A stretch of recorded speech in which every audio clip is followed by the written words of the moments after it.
दोस्तों, नॉर्मलाइजेशन को लेकर अक्सर हमारे मन में बहुत सारे सवाल रहते हैं और जैसे ही कोई भी एग्जामिनेशन आता है ये आवाज़ें उठने लग जाती हैं, क्या इस एग्जामिनेशन में भी नॉर्मलाइजेशन होगा या नहीं होगा।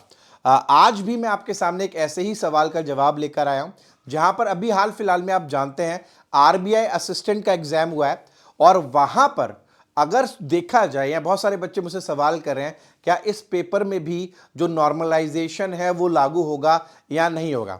तो देखिए, कुछ बेसिक बातें हैं जो मैं आपको पहले समझाना चाहूंगा। नॉर्मलाइजेशन लागू होगा या लगाया जाएगा उस इंफॉर्मेशन को देने से पहले, और वो सवाल है कि आखिर हम नॉर्मलाइजेशन करते क्यों हैं। देखिए, नॉर्मलाइजेशन का जो बेसिक पर्पस है वो ये है कि अलग अलग शिफ्ट्स में अगर एग्जाम की कॉम्प्लेक्सिटी अलग अलग रही है, मान लीजिए एक शिफ्ट में जो है आसान पेपर आ जाता है और एक शिफ्ट में जो है थोड़ा सा डिफिकल्ट पेपर आ जाता है, तो दोनों पेपर में जो वेरिएंस है उसको मैनेज करने के लिए कि किसी भी बच्चे के साथ गलत ना हो, जो बच्चा टफ शिफ्ट में बैठा है वो अपने मार्क्स की वजह से पीछे ना रह जाए, नॉर्मलाइजेशन के इस प्रोसेस को लागू किया जाता है। बहुत सारे बच्चे जानना चाहते हैं या पूछते हैं कि इससे फायदा होता है या नुकसान होता है। देखिए, मैं बहुत ही सिंपल शब्दों में कहूंगा, नॉर्मलाइजेशन से इससे आपकी पर्सनल परफॉर्मेंस पर कोई असर नहीं पड़ता।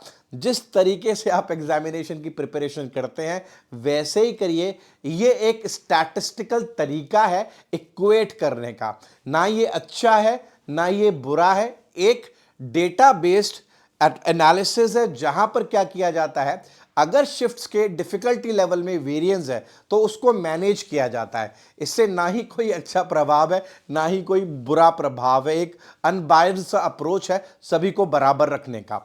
जैसा कि मैंने आपको बताया कि जब भी नॉर्मलाइजेशन की बात होती है तो सबसे पहले हमें यह समझना पड़ेगा इसकी जरूरत कब महसूस होगी। तो देखिए, सबसे पहले तो अगर हम समझें कि अगर मान लीजिए दो शिफ्ट्स अलग अलग हुई हैं, शिफ्ट 1 और शिफ्ट 2, और अगर दोनों शिफ्ट में ही देखा जाए तो जो एग्जामिनेशन है वो मान लीजिए सेम कॉम्प्लेक्सिटी का ही आया है। जिस तरीके का पेपर शिफ्ट 1 में देखा गया उसी तरीके का मान लीजिए शिफ्ट 2 में देखा गया या शिफ्ट 3 में देखा गया, तो देखिए ऑब्वियस सी बात है, जब पेपर का लेवल सेम है और कॉम्प्लेक्सिटी सेम है तो नॉर्मलाइजेशन की जरूरत ही नहीं है। जो जेनरिक एग्जामिनेशन है उसके आधार पर ही जो है कट ऑफ निर्धारित किया जा सकता है।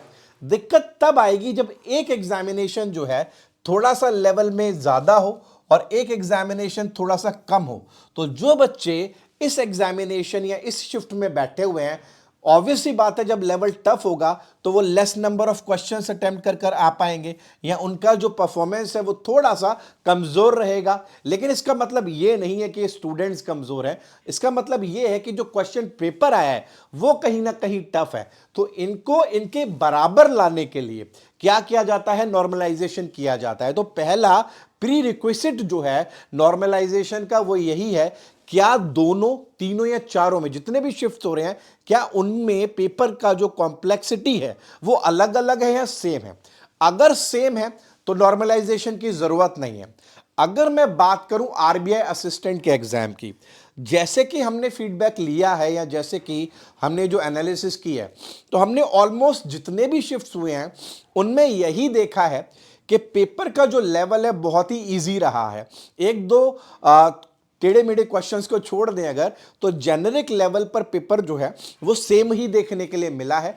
हर शिफ्ट में जो एनालिसिस है वो यही कहता है कि इंग्लिश में सिमिलर काइंड ऑफ क्वेश्चंस पूछे गए, मैथ्स में सिमिलर काइंड ऑफ क्वेश्चंस पूछे गए, रीजनिंग में सिमिलर काइंड ऑफ क्वेश्चंस पूछे गए। तो अप फ्रंट जो है इंफॉर्मेशन जो हमें देखने के लिए मिल रही है आरबीआई असिस्टेंट के बारे में वो यही है कि शिफ्ट्स में ज्यादा वेरिएंस रहा नहीं है। Almost similar type of paper जो है वो हमें देखने के लिए मिला है। और अगर हम इस फर्स्ट ग्लांस को सही माने तो मुझे लगता है शायद नॉर्मलाइजेशन की जरूरत नहीं पड़ेगी।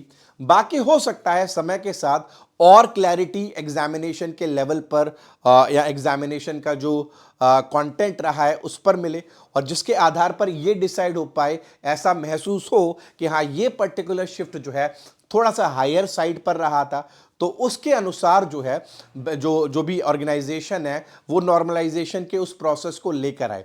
और अगर ऐसा नहीं है तो नॉर्मलाइजेशन करने का कोई मतलब नहीं है। और अगर ऐसा रियलाइज होता है तो जो है नॉर्मलाइजेशन प्रोसेस को किया जाएगा। अब ये आरबीआई के हाथ में है। आरबीआई की वेबसाइट पर जो है आप जाकर चेक कर सकते हैं कि नॉर्मलाइजेशन को लागू किया गया है या नहीं किया गया आगे जाकर, राइट। तो आपसे मैं सिर्फ इतनी ही बात कहना चाहूंगा कि अगर आप आरबीआई असिस्टेंट के एग्जाम को देकर आए हैं और आप इस बात को लेकर फिक्र में हैं कि नॉर्मलाइजेशन होगा या नहीं होगा, तो वो सब इस बात पर डिपेंड करता है कि अलग अलग शिफ्ट में एग्जामिनेशन क्या एक ही पैरामीटर्स पर करवाए गए हैं या पैरामीटर्स में थोड़ा सा वेरिएंस रहा है।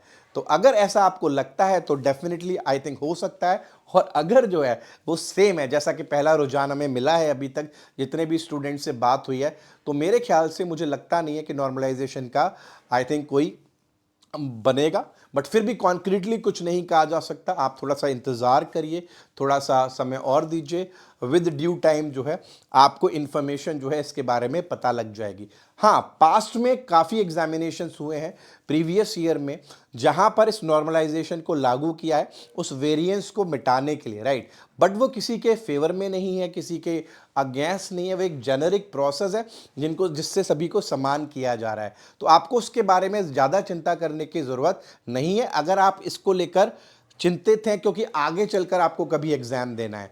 आप अगर आगे चलकर एग्जामिनेशन दे रहे हैं और सोच रहे हैं कि नॉर्मलाइजेशन के चक्कर में मेरे साथ कुछ गलत तो नहीं हो जाएगा या कहीं ना कहीं कोई एडवर्स इफेक्ट तो नहीं पड़ेगा, तो नहीं पड़ेगा। ये एक डेटा बेस्ड प्रोसेस है जहां पर सभी को समान करने की प्रक्रिया की जाती है और इसमें किसी भी प्रकार का बेनिफिट या लॉस होने की संभावना ही नहीं है। तो खुले मन से जो है आगे आने वाले एग्जामिनेशन दीजिए। और जहां तक जो है आरबीआई असिस्टेंट की बात है, आप वेट करिए कि वहां पर किस प्रकार का जो है क्लैरिटी के साथ जो है शिफ्ट का एनालिसिस आता है, वही डिसाइड करेगा कि वहां पर जो है केस बनता है या फिर नहीं बनता। ठीक है, बाकी अगर आप एसबीआई क्लर्क वगैरह की तैयारी कर रहे हैं, आप जानते हैं वैकेंसी जो है रिलीज़ हो चुकी है।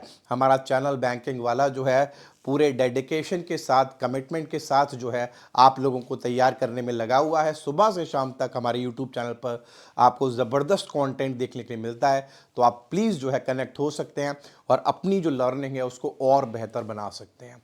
होपफुली आपको ये मैसेज जो है, एक जो कंटेंट मैंने समझाने की कोशिश की है, एकदम क्लियर हुआ होगा। जुड़े रहिए बैंकिंग वाला के साथ। Thank you very much.